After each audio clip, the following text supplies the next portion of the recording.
From Nasugbu, Philippines, welcome to the GCN Show.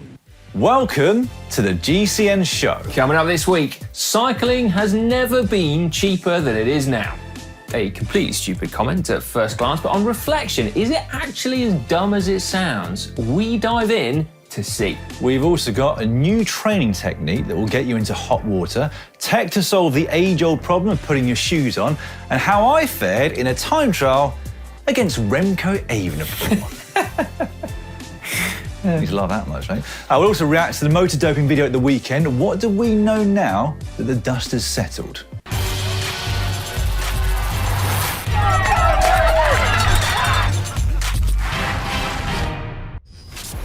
This week in the world of cycling, we learned that whilst Isaac Del Toro just underlined his supreme cycling talent by winning his first ever World Tour stage race, his grip strength needs some work. 3, 2, 1, go! Oh, you almost used two hands then. That's good. It's good. What have you got? 50.7. That's not, it's not bottom. That's good. For a climber, I'd say that's great. Would you like one more go or not? Okay, 50.7. Go! Oh, no, it's lower. Oh, I'm tired. We'll go for 50.7. I go home now. Okay. I don't start now. Right, thank you very much. Did you beat him, mate? I did indeed, mate, yes. That is quite embarrassing for him, isn't it? What do you mean? Well, I mean, which rider was the strongest? We'll have to wait for the actual video to come outside before we reveal that, I'm afraid. You tease, Dan, you tease. Now, we also learned last week that motor doping might have been possible after we did it, and it just so happened to be in the same week that Dan stepped back onto a podium. Coincidence? Yes, because I did not need a motor that generated 12 watt sire because I borrowed Ollie's frame set and Alex's wheels, which in total would have saved me well over what that motor gave us. Yeah, all right. Well, hopefully not that much, because I've actually got to race Alex plus his wheels next weekend. Yes. Just get one of these, Si. That'll make you go fast. This is the Orbea Orca Aero, ridden at the UAE Tour by Roel van Zijn Maartensdijk. Not easy to say, but I've just about memorised that, Si. Which has got a 17 centimetre stem on it, no less. I mean, that is not a stem. That's a rudder, isn't it? Well, it's probably I wouldn't a even be good able to reach the description. brakes on that thing. I mean, I don't think we've ever seen anything beyond 16 centimetres before, have we, Si? No. That will make you go faster, though, for a bit, I'd imagine. What, not reaching the brakes? Yeah. Yeah, OK. Now, we also learnt last week that fellow GCN presenter Ollie Bridgewood is too tight to pay for parking. I love this. He sent this to me deliberately, knowing that he's a man after my own heart, Si. So basically, he and his girlfriend got to their holiday accommodation last week in a ski resort to find that the parking area was unfortunately full with snow. In his own words to me, Si, no effing way was I paying 150 quid for a week's parking, so instead, the two of them spent 2 hours digging out the snow before grabbing a well-earned beer. Well, I was going to say that's 75 quid an hour, so not bad, but if two of them are doing it, that's only £37.50, which makes it slightly less better value. But anyway, we all know that as much as you would hate spending 150 quid, you would also hate to miss 2 more hours in the pub. Well, there is that. Even more. This is true, Si. Seeing as we're on the topic of spending versus saving money, though, of value, shall we say, we've been wanting to revisit something raised in the comment section of the GCN show that we did recently about those €1,000 Rudy Project shades. Yes, which are definitely not value, are they? Now, lots of you reacted, as we did, by saying that the cycling industry has gone nuts, and in fact, that it went nuts a long time ago. Not everybody thought the same, though, Si. Nope. In particular, one person, at CX Cyclist, who was commenting prolifically. Here is one example. Price of cycling kit isn't outrageous. Gear, kit and bikes have never been as cheap as they are now. This is bonkers, isn't it? Or at least that's what we thought initially. It's completely mad. Literally the opposite of what is quite clearly happening, because bikes and gear have never been more expensive. As a case in point, Canyon broke the internet last year, didn't they, when they released a bike that represented incredible value, sneaking in, as it does, at just under €1,000. But it is still €999, isn't it? Exactly, yeah. But then another comment from CX Cyclist. Prolific. Yeah, well, they were alone in this as well, weren't they? But anyway, making a good case. It actually made us stop and think, didn't it? So they said gear, kit and bikes have never been as cheap as they are now. They obviously had a bit of a theme. But the price of showing off in cycling has become outrageous. Interesting. Is that what is actually happening? Have we simply got unrealistic expectations of what is normal? Yeah. And are we all just showing off? It's a question that, well, technically we can't actually answer, can we? Because you could only give an opinion on that one. But what we can do is try to see if we could, in theory, buy bikes and kit for loads less money and therefore get better bikes than we would have done, 10, 20 years ago? Yeah. Now, before we start, a few of you will no doubt be saying, there's no barrier to cycling, just jump on any bike and ride. That is the beauty of our sport. And yes, we totally agree with you if that's your opinion. But we are specifically talking about the sportier side of cycling, which is the part that many people feel is becoming increasingly out of reach to the masses. Yeah, so having bikes and kit that's comfortable for riding as long as you want, fast enough that it's not going to hold you back if you want to do a race or a fast group ride, and cool enough that you feel good when you step out your front door. Which is not important to some, but is to others. So we're going to include it. We are indeed, yes. And now, firstly, bikes, okay? Yeah, top-end bikes are breaking new barriers for price tags all the time. So a friend of mine who works in a local bike shop said that he built a bike for a customer recently and it cost £23,000. 23,000? 23 grand, That's ridiculous. So you could then be quite right to ask how on earth you would get something fast, comfortable and cool for not much money. Second-hand. Second-hand. Second-hand, Si. The recent rapid development of tech, be that aero, disc brakes, electronic gears, etc., whatever, has meant there are loads of not particularly old bikes out there for not much money, which are less desirable, but actually still really bloody good. Yeah, they are. So disc brakes are great, but they will not revolutionise cycling for you, will they? Same with electronic group sets. And by my reckoning, Dan, anything with Shimano 105 on that's more recent than about 8 years old onwards, I think that's when it had a big performance update, it's already got 90% of whatever the brand new bikes have got. Yeah, exactly. We've actually been having a little look at Facebook Market. Well, I had a little look. Si's been lapping it up for hours. I'm dangerously addicted to Facebook Marketplace. It's been not just during work time, you've been doing it at weekends and in evenings as well, haven't you, Si? Got that addicted. You were sending me stuff the other day of old mountain bikes, but anyway. I know, but window shopping on Facebook Marketplace is becoming a dangerous obsession. Here are 4 that we found very quickly whilst preparing for the show today. The first one, Cannondale Super 6 105 Carbon 2015. Was that too old for the 105? Si? Well, yeah, so what's that? 550 quid, by the way. Yeah, but it's been listed for a week, so you might be able to strike a bargain. Close to you in Bristol. Yeah, lightweight frame, like pretty nice, looks cool, easily upgradable. Might be a bit small for you. A little bit small for me, but it'll fit some people. Looks good condition though, doesn't it? Does look good. Yeah, go on, what's next, Dan? 550 quid for that.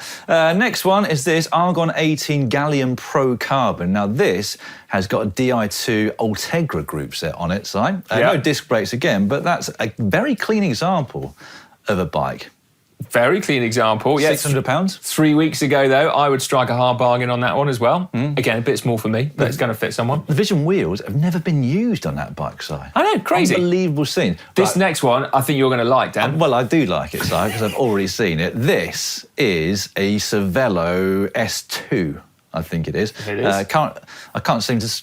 I'm going to refresh the page because I can't see what the price is currently. Give me 2 seconds. There we go. Cervelo S2, 58 centimetre, my size. Dura Ace, rotor cranks, zip wheels, £899. And again, that looks in fantastic condition. Basically like what you raced the Tour de France on, innit? But with Dura-Ace instead of SRAM. Exactly, yeah. It's got Dura-Ace front derailleur, Ultegra rear, and then a bit of 105 as well. A bit of a mismatch of Shimano. Nice looking bike though, but this last one, Dan, takes the biscuit for me. Ready? Here we go. This is a Specialized Tarmac SL4 Ultegra for £300. I presume it comes with a rear wheel.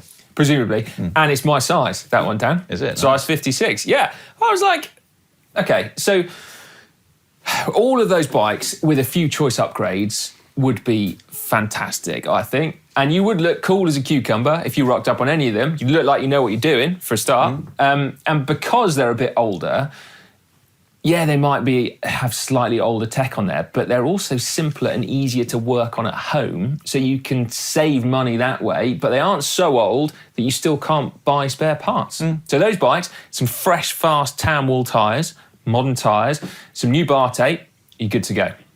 So maybe CX Cyclist kind of does have a point. Coming round to CX Cyclist, aren't we? 300 quid. You imagine buying a bike as good as that 10 years ago for 300 quid? Not a chance. I don't need it. I've got a Cervelo S2, thank you very much. But that's the bike anyway. What Yeah. about the kit? Well, That's expensive as well these days. It is. Can I just say that I wouldn't ever buy second-hand shorts? Okay, I've sold quite a few. Well, yeah, they go for Many a years premium. ago. Your second-hand shorts, don't they? I know people do, and Thankfully. if you are cool with that, that is absolutely fine. But I had a little look on Vinted. Oh, yeah. Panel shorts going for £125. That's ridiculous. I mean, to be clear, Si, this is presumably somebody that's worn those shorts, and you'd imagine they're in all sort of sweaty conditions, hot conditions, without any undercrackers on. Exactly that. Yeah, the rubbing and the sweating. The chafing. Oh, not for me, not for me. But when you look, there are loads of budget kit manufacturers out there, right? So I haven't tried them, but these are ones that I found, and Google Gemini suggested they were quite good. Neo Pro Cycling, the Black Bibs, and of course Decathlon, to name but three. Do you know what? Personally, I've never found a correlation between the price of cycling kit and the comfort of cycling kit. Yeah. Fit, I would say, yes. Yeah. But that's quite an easy fix, really, isn't it? Any local tailor will happily tweak the fit of your cycling kit for not very much money at all, so that you get the kind of pro look. Yeah, a little bit like at the Tour de France, when the leaders of the jersey, the skin suits, classifications, they get tailored the night before a TT because they're not even going to fit Tadej Pogacar well enough. So yeah. Now, question, is it then that brands like Panel and MAP are actually, or should be regarded like Prada and Gucci? So they're kind of luxury brands rather than actual equipment? It's an interesting question, isn't it? I guess that alludes to kind of what CX Cyclist says, where brands sometimes at this point can be for showing off in. Is that kind of what you're getting towards? Well, I think flashy. Well, more just like that kind of level of aspiration versus normality. Like I would never, ever consider buying Prada because it's a luxury brand. No. But do you know what I mean? Whereas it's like, oh yeah, well, of course, if you're going to go cycling, you need really expensive bib shorts. I do have Gucci sunglasses that I've worn on many a GCN video. Aren't they fakes? No, they're second hand. I bought them from a vintage shop in Messina, which is where Vincenzo Nibali is from. Well, the one 50 thing euros. The one thing you can guarantee about second-hand sunglasses is that no one's going to have sat in them naked because otherwise they'd be broken. Anyway, we digress. Yeah, we are slightly, aren't we? The other thing that I would recommend and look out for is outlet stores. So I can only talk about UK-based companies here, but I assume every country has something similar. But here, Sports Pursuit. Oh, I've used them. Yeah. They feature on Hot UK Deals quite Do they? regularly, Sport Pursuit. Yeah. Well, it doesn't feature in Google, so that's why a lot of people don't know about it, right? But it's a great place to pick up big name brands. I sound like a blooming advert here. It's a great place to pick up big name brands with massive discounts. And it's not just clothing, but shoes and helmets too. But do you know the one thing I wouldn't skimp on, Dan? The one thing that would completes the look. Shorts, presumably by the sounds of it. Well, no, I mean, I would They just skimp need on to be shorts. new, They just do need to be they? new. But it's Okay. socks, okay? Oh, how come? Well, really nice socks don't cost that much more than cheap, crappy socks, right? But they make all the difference. Well, with your ankles, Si, easy joke to make this one, isn't it? With your ankles, it's not hard to see why they make such a big difference, is it? There's a lot of sock going on there. And they're the same price, whatever size you get, aren't Exactly, I get better value for money. Same investment, but a much bigger statement, they? Okay, moving quickly on again then. We haven't yet talked about Chinese brands and their current and future effect, have we? No, we haven't. And it's kind of another topic entirely, isn't it, really? I mean, I know it's all linked in, but Ollie did a great video over on GCN Tech about precisely this. We'll link to that one if you want to know more. In short, there was always that slightly higher risk by taking a punt on an unnamed brand making carbon fibre goodies, but I think that's just getting less and less, isn't it? Yeah. So there are a few ideas anyway for how we think you can get cycling on a bike for less. Do we think that it is a case of just showing off with the higher end brand new equipment and clothing? I've been giving this a lot of thought, like genuinely. I'm surprised you've got time outside of Facebook Marketplace. Well, yeah, I mean, to be fair, the bikes that I look at on Facebook Marketplace are basically just showing off. but for 500 quid, you know. But no, I actually don't think it is about showing off, right? Because the reality is some people can afford to spend lots of money on bikes and kit, and they do it not because they're showing off, but because it's nice, right? And that's absolutely fine. I think the issue is that less emphasis is placed on great lower cost alternatives. And so it looks like everyone should be riding those bikes when you don't have to. You can be cool and fast and comfortable and safe and everything else, but for a lot less money. Yeah, I think the problem is that for newcomers to the sport, it can be such a minefield to figure out what you need. Do you know what I mean? If you're looking at secondhand stuff on Facebook Marketplace and you've just got no idea what you're looking at. I mean, I find something similar with cars. I hate looking for, I never bought a new car, but for second-hand ones, I've got no idea what I'm looking at, whether it's going to go wrong in a fortnight or last me for a few years. So that's why I've still got the car I bought 10 years ago, because I know that one and it works for me. Yes, it needs some money spent on it every now and again at this point, but still, I'm just confused by the whole car market. And I think probably a lot of people find themselves in that situation where they just don't know enough to take the plunge and buy a second-hand bike. Maybe there's like room in the market for being like a bike consultant, and you could like charge a bit of money to basically trawl through Facebook Marketplace and go and buy bikes for other people. Thinking of making some money off your work, are you? No, yeah, go on, chuck me a tenner and I'll find you a bike. You know what we need to do actually, Si, is make sure that we screen grab and screen record these in case they're gone by the time we come to edit this video for tomorrow. That's a great point, actually. All right. Anyway, we're really interested to know what you all think about this at home. So are we barking up the wrong tree here by suggesting that actually you can get cycling on great products for less money than they used to? Or is it actually that is the case? And are big expensive items just all about showing off? Get involved in the comment section down below. Really, really interested to know what you think. And now it's time for cycling shorts. Cycling shorts now, and we're going to start with the news that there is a new marginal gain in town. Now, the good news is that it involves being in a hot tub, Si. The bad news is that you have to ride your bike in said hot tub. Sounds ridiculous, doesn't it? But apparently this is true. We saw it in an article on Velo by Zach Nett, who spotted a study entitled "Training in Hot Water Immersion Improved Exercise Performance in Hot and Humid Conditions in Recreational Athletes, a Randomized Controlled Trial." Yeah, it's a catchy title, isn't it? Yeah. So it was in the European Journal of Applied Physiology, and it came out last year, and the results were quite significant. So 2 groups of recreational riders performed 10 sessions of 1 hour per session. One group submerged in 35-degree water, the other in 25 degrees. I mean, I can't help but chuckle at the thought of a group submerged underwater. Well, so I think it's up to sort of hip, just above hip. So hot legs. Yeah. Hot legs, okay. Those that trained in the hot water saw their 30-minute power in hot conditions improve by 27 watts. Now, that was more than twice the gains seen in the control group. The author of the study did caveat the results, didn't they, though, by saying that individual responses varied considerably from 40-watt improvements to none at all. Exactly. Still, with the improvements that some people in the study saw, you would imagine there are going to be riders out there trying this new protocol somehow. I mean, I'm not sure how you would go about it, Si, but I don't have a bath at home that is deep enough to ride my bike in, nor do I really have a bike or a trainer that I would like to submerge in water. No. And I think people often get a bit squeamish and get the ick about going in public hot tubs, don't they? Given what might also in case somebody's been in it with a bike. Well, I mean, and I wax. think normally it'd be other things, but yeah, I mean, it'd be particularly bad if you got in a public hot tub and found that there was like traces of oils. Yeah, that guy doesn't wax his chain. It's got WD-40 in it. Worse than buying second-hand cycling shorts, isn't it? Exactly, yeah. You've got a time trial coming up, though, against Alex Payton, haven't you? So it might be worth considering this new training method, Si. You better get on it. Well, absolutely, yeah. I mean, it's probably is the ultimate example of making improvements while staying clean. Oh, but Oh, I love your work, Si. Great stuff. Yeah, cheers. Right, moving on. Cycling media has been in a bit of a frenzy in the last week, hasn't it? Since Road CC stumbled upon a new Shimano patent, it appears that Shimano have come up with a solution to a problem that we didn't know we had, which is tying shoelaces or twisting our own boa-dars. Yeah. Well, You are younger than me, so I don't forget Considerably, that. yeah. So I suppose you're still able to bend down no problem to do your bow dials. I've got to sit down and get Lorraine to do it for me before she then puts my helmet wing mirror on for me as well.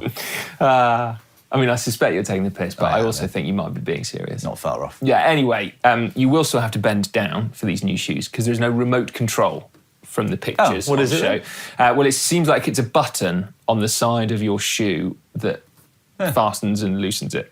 Oh, I assumed it was a remote control. You're going to be able to put a button on your bars to sort of tighten and loosen for a sprint or something. Well, I mean, we don't know the details. Perhaps you can pair it up with your Di2 and use one of the hidden Di2 buttons to tighten your shoes up. But certainly at the minute, it doesn't look like it's got a remote. Well, remote or button on the shoe, it is going to add to the list of excuses, Si, isn't it? Sorry I'm late, guys, but I forgot to charge my shoes. Yeah, or you can't turn up on time because your foot is swimming around in it because you couldn't tighten it up. You'd be fine, I think. There we go. It's my ankles, Dan, not my feet.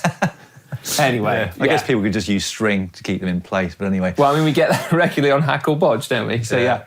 Right, back to current tech. When we say about string keeping them in place, we're not talking about laces. No, not because I'm assuming that this is not. It's not magically tying laces up for you. It's just tightening the boa dials electronically. All right, Let's fair, get back yeah. to current tech. Because Okay. Ollie and Alex actually took a trip to London late last week to check out the reopened and refurbished Pinarello store, which is located in Regent Street. Their verdict is that it's probably one of the most high-end bike shops in the entire world. Yeah, a dedicated space there for My Way, which is Pinarello's custom paint job. Separate areas also for Q36.5 clothing and Partington wheels. And as you'd expect, some very bling bikes on display. A little bit like walking into a Lamborghini showroom, Yeah, I would imagine. Now, if you haven't already, check out our Instagram page or actually YouTube Shorts for a closer look. There were some bling bikes, weren't there, as Yeah. you said. Now, Si, which cycling brand do you think most likes to throw lawsuits around? Is this a trick question? Presumably I need to be quite careful how I answer this so I don't get sued for libel. It is a risk, Si. Yes, you're right. Okay, all right, well, taking one for the team here. I think Specialised, historically, do you remember when they sued a bike shop that was called Roubaix for infringing? Yeah. Currently, I think it's probably SRAM. Do you? Yeah. Well, I couldn't possibly comment on this one, so I'm afraid. Great, thanks, mate. Yeah. But tellingly, SRAM have just dropped their lawsuit against Princeton Wheels for that wavy wheel profile design. Yeah, so Princeton, you remember, won the original lawsuit. SRAM was suing them for patent infringement. Presumably Shimano will be gearing up for suing people with self-tightening shoes. Yep. But SRAM have just now dropped their appeal against that initial verdict. They have indeed. Yeah. And remember how SRAM also took the UCI to court to stop a trial to make road cycling safer, potentially by restricting gear ratios last year. Well, according to Cycling News, the UCI are now fighting back and are considering continuing the legal battle against SRAM. Yeah. I mean, that is a lot of fuss over a 10-tooth sprocket, isn't it? I wonder why cycling's getting more expensive, Si. It's a mystery. Yeah. It's a mystery. Well, I've got a bit of an idea. Lawyers, sort of charging by the hour? Might be onto something there, yeah. Right, on some pro cycling news now. And Jonas Vingegaard of Visma Lease bike, who didn't race the UAE Tour last week because of a training crash and subsequent illness, has added a new race to his calendar, the upcoming Paris-Nice. Ooh, that's exciting, isn't it? Because it's a race he's yet to win. Yep. He finished third in 2023, but then withdrew through injury last year. And he'll be up against quite a tasty field, won't he? João Almeida, Juan Ayuso and Oscar Onley, amongst others. They're all on the provisional start. There's more to be added, I'm sure. So an exciting prospect ahead. Just about 2 weeks away, I think. Ooh. Strade Bianca's just over 2 weeks away as well, or less, under 2 weeks. Right, does feel like the season's getting in full swing now at this point, doesn't Does it? indeed. There were 5 races, incidentally, going on last weekend, all at the same time. I can keep up. It was impossible virtually, wasn't it? Yeah. But this coming weekend, it's opening weekend, isn't it? With Omloop on Saturday for men and women, and then Kuurne just for the men on Sunday. Yeah. Right, a couple of bits of news from New York now. Firstly, the New York Cycling Club are suing the city, someone else, bit litigation happy. But apparently because New York City have imposed a 15-mile-an-hour speed limit in Central Park. So the club is saying that the law was designed for motorised vehicles and are trying to wrongly apply it to bikes. It's going to affect people's training, apparently. Not yours, though, happily. No, I'd be fine. And then secondly, in New York, cycling across the city's 4 main East River bridges has reached an all-time high, which is great news. An average of 29,000 daily trips at this point. Wow, that is a lot. That's a lot of bike trips, yeah, and a 30% increase in the last 10 years, which is super cool. It's the Brooklyn Bridge, apparently, that's seen the biggest change. Do you think that's because Brooklyn's really cool? So cool people ride bikes. Sounds cool, doesn't it? I think so. Anyway, that's seen the biggest change, doubling the number of trips by bike in just 5 years. Now, there is still plenty of work to be done in New York in terms of cycling, so we hear, but it definitely seems like it is going in the right direction. Yeah, really good. Just quickly about bike path speed limits. I was thinking this very thing as I was commuting to work this morning on my Canyon Air Road, and I mean, it is literally like 2k an hour faster than the bike that I was riding just before it. And I was thinking to myself, like, it would be antisocial of me to be using the bike path for training because it would literally be so fast. And I thought, actually, what I could do is ride a mountain bike to work, stick a power meter on that, and then I'd get my training in whilst at a much lower speed. It's taken you this many years to think about that, is it? Well, not really. I just have never been bothered. But now I've got this time trial with Alex coming up, and I was thinking, well, yeah, because I can't do my over-unders because I'd be going too fast. So I thought, well, I could just do it on a mountain bike with the brakes on. Get back to us next week about whether you've chosen a mountain bike or submersion in hot water. Both. Be interested to find out which you choose. I need the training. Moving on now to some good news for middle-aged men in Lycra, which includes both of us. I can safely say at this point, Si. So I saw this article in The Times, which looked at research that shows that cycling can effectively pause your ageing clock to a degree. Yeah. I feel slightly aggrieved at being put in this category with you, Dan. But anyway, looking at key parameters such as bone density, muscle mass and immune system, this study showed that amateur cyclists in their 70s, so that's definitely not us, are in a similar place to non-cyclists decades younger. But then it also found that cycling can preserve the thymus, which is an organ. Can you remember this from your biology GCSE? No, I read it earlier. I've forgotten. What is it? It's an organ responsible for T-cell production. Ah, yes, that's it. And as such, the cyclists studied showed levels of testosterone that remained high and stable, I think the paper said, compared with men much younger than them. Yeah. So I bet you're glad you're getting back into it, Dan. I am indeed, yeah. It's probably for the best, isn't it? Yeah. Right. How was the UAE tour, by the way? Good. There were some highs and there were some lows, I would say. Really? Yeah. Presumably the highs were... Well, your podium finish in a UCI event, not the UAE tour, we should say. No, that was a high. Well guessed, Si. Yeah, and the low? Well, so I did a hot lap on the time trial circuit that the pros were going to be using for their stage in the UAE tour later on that day. I did a practice lap, and then I really went for it. Okay. So far, so good, I was thinking. But then 2/3 of the way around my hot lap, I got overtaken by Remco at Evenepoel. Well, there's no shame in that, Dan, is it? I mean, he's world and Olympic time trial champion. Yeah, but he wasn't racing. So I was going flat out, and he was just on his practice lap cruising around. I mean, he even had a bottle in his back pocket. No skin suit, no aero helmet, bottle in his back pocket. And there I was, riding around as fast as I could with knee-high socks on for aero benefits. Serious? Yeah. As fast as you could. It was, genuinely. And presumably slipstreaming behind the camera motorbike. When I could. Annoyingly, they went behind me at a point so that they could get me and the skyline in shot. Yeah, but not when Remco came past. No, I was behind them at that point. I cannot wait to see this video. It should be out soon, hopefully. Yeah. Anyway, I did get loads of tech whilst I was over there, and 2 of those videos have already come out on GCN Tech, so check them out if you haven't done so already. Right, one new giveaway announcement to come shortly, but first of all, we can reveal the winner of our last one. Yeah, so this was to win a Vision Metron 6D handlebar. So huge congratulations to Ruben Ostein. Well done. Congratulations to you. Yeah, it's a good prize. If we haven't already been in touch with you, Ruben, then we will be soon.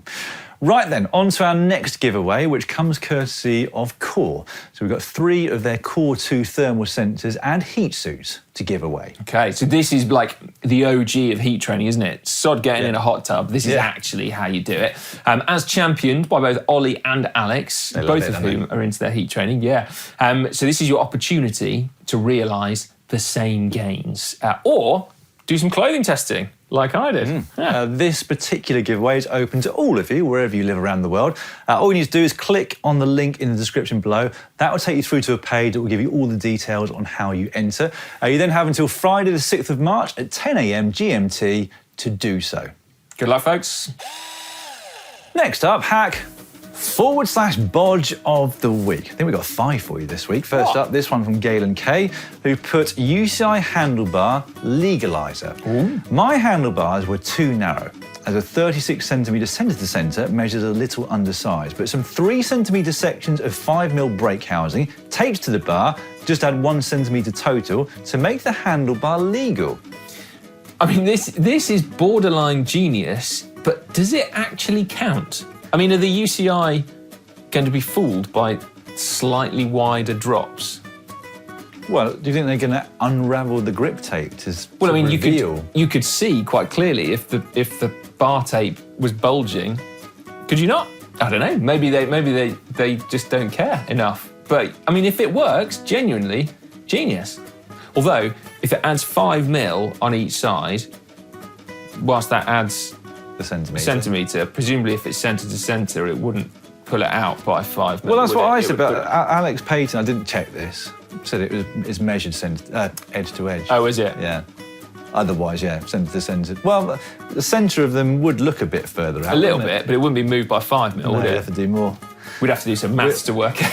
I mean, we spent far too much time on Facebook Marketplace and not enough time researching UCI rules. Basically, yeah. So are we saying hack, though? In theory... I like the ingenuity of it, even if it doesn't work. Yeah, and if it literally does foil the UCI rules, then I'll also be mildly amused, even though I'm here for those rules. Are you? Okay. Well, not those ones specifically, but generally, yeah. I think the rules are there for a reason, right? Okay, so tentative hack, that one. This one was sent in by J A, as in E acute, M. Don't know what that is then.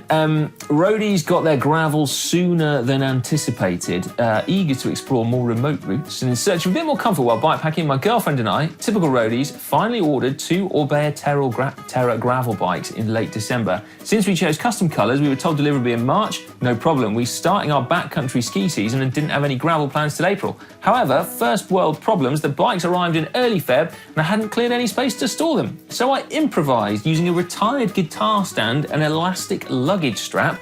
I found a way to assemble a 2-bike stand. It works perfectly. I mean, that is a very elaborate but quite pleasing strategy. I mean, I would have lent him up against a wall carefully, probably, wouldn't you? That's because you get them for free, Si. Well, I think you can lean a bike against a wall and not do, like, you know, grave damage. Anyway, nice looking bikes. It doesn't look as good as this this hacked, I'm going to say, guitar stand / bike stand. I've got that colour for my Terra Race, the one I made into my fat road bike. Have you? Yeah, it's well good. Yeah. Good choice, that. Are you saying hack as well? Yeah, I think it looks pretty neat. Yeah, it does. It does. I mean, I can't work it out personally, but anyway, yeah. They're getting proper wall hooks, but I think that guitar stand will suffice. Yeah. Next up, this one from Hulk Hogan, not the real one, I presume. SRAM front mech roadside hack. No idea what happened to the pin, but somehow lost, and as a result, I was stuck in the small ring. 1 brake pad retaining pin to the rescue. Perfect fit with 0 slack and big ring restored. Very pleased with myself. I mean, that is phenomenal. Do you want to take the pin out of your brake, though? Yeah, but I mean, your pads aren't really going anywhere, are they? I don't know. And as long as it's only 1 pin you've taken out, you'll always have the other brake. Yeah. I'd probably take it out of the back wheel, back brake. Yeah, okay. I'd prioritise my big ring over a back brake any day of the week. Yeah. Yeah, you're still young. Fighting talk, yeah. Yeah. No, that's a hack. All right, I'm going to go Bodge. I'd keep my brakes, both of them. Would you? Yeah. But you don't lose the brake. The pads are still there. But what if the pads come out? I mean, the pin's there for a reason. Yeah, it's like an emergency, though, isn't it? Okay. Yeah, I reckon it'd be fine. I'll let people in the comment section sway me either way. Yeah, okay. Right then, Slick Cycler. Sounds pretty cool. I have to take a wheel off my gravel bike to get it into my car. To ensure the brakes don't get pulled when the wheel is off, I made this guard from a piece of cardboard and a reusable zip tie. handily, they've clarified what a reusable zip tie is, Dan. And it's a zip tie that you can remove and reuse without cutting. Anyway, simply slide the cardboard between the brake pads and use the reusable zip tie to secure it in place so it cannot fall out. I don't know if this violates Si's rule about zip ties, since it is a reusable zip tie. If it does, I challenge Si to suggest something better. A rubber band or a piece of string or a Velcro strap would not work as well. Slick cycler, I'm worried that you've made Si say zip tie so many times in such a short period of time that he's automatically going to say bodge, despite them being reusable. Well, no, I mean, reusable zip ties are excellent, Dan. We have a lot of them in our Topic bike boxes, don't we? We do, yeah, so I'm here for handy. them. In terms of getting a better thing, so I don't know about for your specific brake calipers, but those ones that you get with SRAM and Shimano for bleeding brakes, you know, the bleed block things. Yeah. I mean, those are much neater, nicer, and they just sort of clip in place. So presumably there is one for your Tektros. I don't know. Do you know the ones I mean? I do know the ones you mean, yeah. And Yeah. I would have thought they go between different brands, I would have thought. I mean, a disc brake rotor's about the same size across the board. Well, they've got the little clippy bit in a different place, haven't they? So that one's clipped neatly into SRAM and the other clipped neatly into Shimano. Well, it's going to go in as neatly as a bit of cardboard, surely. Well, yeah, and no need for a zip tie. So, I don't want to be that guy, but I think that might be a bodge. For someone that doesn't want to be that guy, you're that guy quite often, I I'd am, say. yeah. So. Yeah. Right, I'll go bodge as well then, just to be that guy with you. Right, this one comes in from Tim in Australia. G'day. G'day, Tim. Using pool... That's how we started. That wasn't me just taking a minute. Using pool noodles on trainer handlebars for comfort and to flare the towel at the down tube as sweat catcher. Cheap and light. Electrical tape, not zip ties, to keep it in place and together. Might need some new tape. It's been a couple of years since the first installation. Oh. Love the show. Cheers. Tim. Look at the state of that. Oh, my days. I mean, I don't want to be that guy. Do you know what, right? Here's a random story. I once broke a bone in my hand in a mountain bike World Cup. Yep. And anyway, I then couldn't go training properly for, 4 weeks, I think? So I rigged up basically a similar setup on my mountain bike, and I went training on the road with pipe lagging all over one side of the handlebar, so I could hold on vaguely without actually holding on with my hand. And do you know what, right? I had the best end of season I've ever Really? had. So potentially, Tim, this is actually a performance enhancer. It might have had something to do with a massive block of endurance training in July when everyone else was racing, but it worked for me, so I'm going to say hack. You're saying hack for that. I'm saying massive bodge. Look at the state of it. I know, and I don't understand what the thing on the down tube is, other than presumably hitting your knees. Oh, the extra bit. It's to flare towel the towel. catcher. Yeah. Yeah, that's pretty rank, isn't it? Isn't it? Right. If you'd like to get involved in the show for next week, all you need to do is go to globalcyclingnetwork.com/uploader. Right then, it's time now for Caption Competition, which is that part of the show where you get a chance to get your hands on a coveted GCN Camelback water bottle. All you have to do is put a witty caption in the comment section down below. We will, of course, start with the results from last week, where the photo was this one of Dan on his podium. Yeah. In third place. Lots of comments about AI I saw under the show last week for this particular photo, but there was a video. I guess AI can manipulate videos as well, but I genuinely was on the podium. Anyway, AI our winner, slop, it's called. our winner this week is at rough_spirits, who put caption contest, coming in third place, save you 2 extra steps. Good point, that. Important Only one, consideration. actually, because the person that won it did invite the rest of us, the other 2, onto the top step of the podium for the photos Oh, no. with all of the photographers that I was were there. saying, at your age, actually, that's quite a good thing to not have to go up 2 extra steps. Yeah, exactly, But, yeah. Yeah, not far off a bungalow, must have been. Did you cramp as you were going up to the top step? Almost, yeah. Oh, yeah. Couldn't get down. Right, well done, Rough Spirits. Get in touch with us on Facebook with your address and we'll get a Camelback water bottle to you. This week's photo comes from the Jebel Hafit climb at the UAE Tour. What's going on there? Well, this is Ilan van Wilder crashing. I actually didn't see this point of the stage, but Soudal Quickstep rider on the deck there. I will get you started. You can't park there, mate. Oh, there's your mate Remco as well. Yeah, looking good, isn't he? But going backwards. Looking good, not very fast. Apart from on his time trial bike where he was flying. Yeah, I mean, unbelievable scenes. Smoking, yeah, even on his practice lap. Yeah. Okay, right. Well, get involved, see whether or not you can beat Dan's caption there. And we will pick a winner, of course, this time next week. We will shortly let you know what's coming up on GCN this week, but first up, we picked out a load of our favourite comments from last week's video. Motor doping in particular. We promised you we'd get involved. Yeah, we've got quite a few. Well, there's a lot of comments under there. Well, there's Funnily a lot of enough. views, weren't there? Yeah. Anyway, underneath last week's show, George Yasko put, I'm still here, always watch to the end, so count me in as one of the 15. Again. Yes! I think we might be up to 20 now. No, someone said they counted up. They said 16. Okay, all right. 16 Well, let's people, yeah. try and get to 20. We're trusting you guys. Life goal. Matthew Thompson said, hang on, so Connor's completed a 12-month project on motor doping and Dan gets a UCI podium in the same week. Coincidence? I mean, he's got a point, hasn't he, Matthew? Yeah, but there would seem to be quite a few points along those lines. Multiple videos last week. John Cannings said, Lloydie had a great result recently, just saying. Well, that was underneath the motor doping is possible video. Yeah, to which the killer man said, who is Lloydie? Yeah, that's an extra insult, isn't it? Absolutely. I mean, probably not even a joke. Meanwhile, under that same video about motor doping in cycling, barrel-chested cyclists but don't normally comment, but love this video and format. Sponsoring students to push the boundaries. Excellent work, GCN. Yeah, Mr. Boggins said, I hope those two young men get the employers they deserve. Those are our two plucky young engineers who devoted a lot of time and brain power to that little project. Yeah, I thought not only were they great at the job that they were tasked with, but just as people in general, and also to camera. Yeah.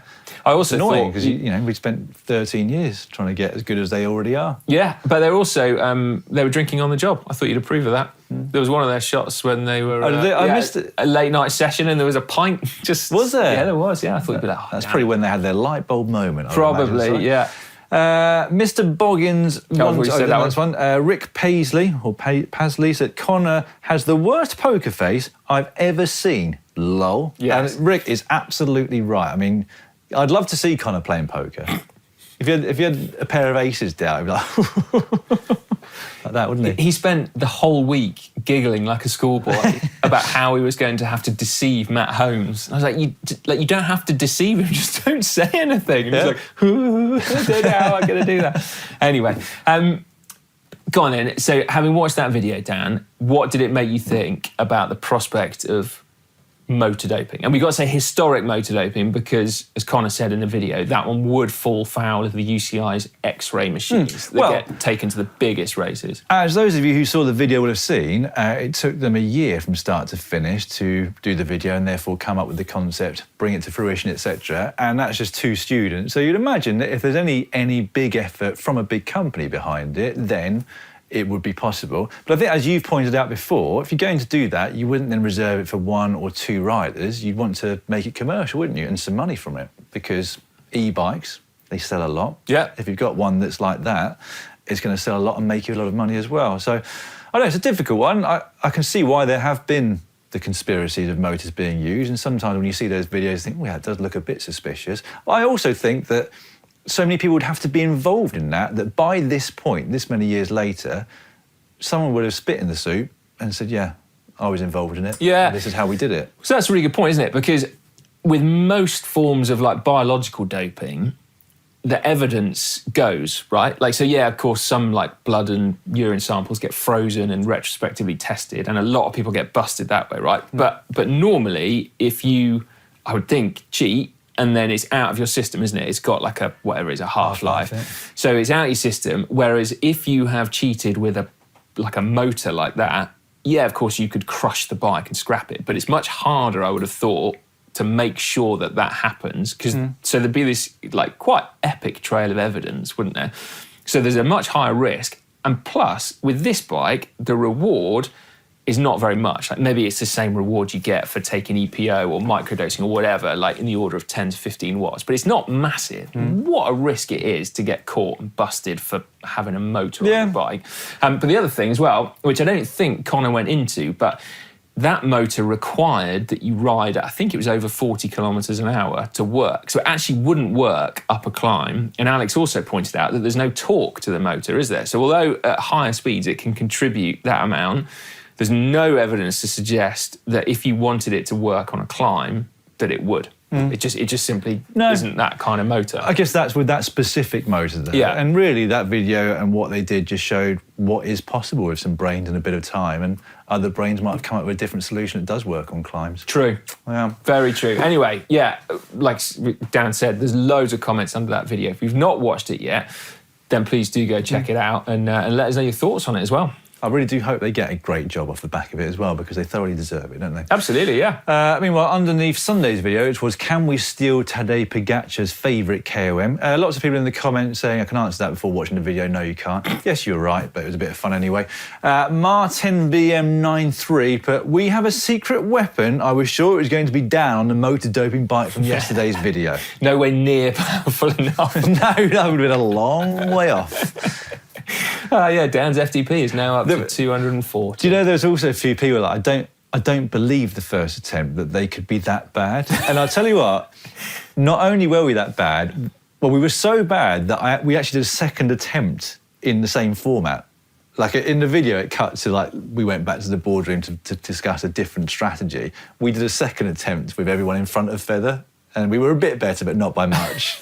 So that's why we had to go back to the drawing board. Okay.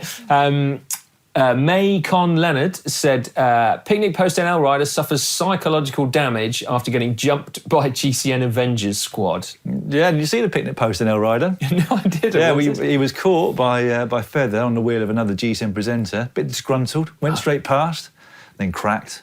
Did it? Yeah, went past him Oh, again. that's embarrassing, isn't it? Massimomi put, I've helped you with result putting video 1.5 times the speed, so your official KM is below 10 minutes. Congratulations. Oh, that's a good How idea, isn't kind it? of you. Right then, what's coming up on the channel this week? On Thursday, you're going to see how 12 weeks of Zwift affect the fitness of Lorraine, who is my wife. We've been doing 2 sessions per week each. Lorraine did a VO2 max test 12 weeks ago. She repeated that last Friday, and you're going to see how she got on there at Bath University. That explains what the video that Stefan, one of our creators, was sheepishly saying he was having to edit this morning when he said, I'm editing the video of Dan and his wife. Yeah. It was that without one. any context to, No, to the okay. whole company, basically. That's a relief, yeah, okay. Yeah. All right, on Saturday, it's another outing for the super nerds. So me, Ollie and Alex all basically tried to see whether or not the three of us together could beat a pro cyclist riding on their own. So we didn't have a motor-doped bike, just put it out Sure. there, but 3 of us together, could we do it? Yeah, that'll be Saturday's vid, watch out. And on Sunday, well, you'll know that Ollie and Alex were recently over at the Saudi tour. They've done the road ride. They also found some epic gravel riding whilst they were over in Alula. So that video will be coming out for you on the Sunday. Yeah, Alula are hosting the Gravel World Championships in a couple of years, aren't they, I think? Oh, I think they are as well. Oh, and on other news, one of the guys from the UCI, Peter van den Abela, Van den Abela. Van den Abela, that's the one, has confirmed that the World Championships in 2028 in the UAE will be a Sprinters World Championships. Oh, really? They're not going to make a big mountain to make it suit Tadej Pogacar. Okay, that's pretty cool. God, I tell you what, for the 16 of you that have made it to the end, what a banger of a nugget of news to finish on. To think of all those other people that have not found out about the 2028 road champs. Well, I didn't find out about that through Peter when I was there. I just read it somewhere. So it's not, it's not secret news that I've just revealed. Yeah, but you just revealed it in the dying moments of what's probably a very long GCN show. I feel like we should think of something every week for the 15 people, shouldn't we? We'll do better next week. Like a little Easter egg. A nugget, yeah. Oh, a nugget. Okay, yeah. Stay tuned next week. The GCN's nugget. See you then.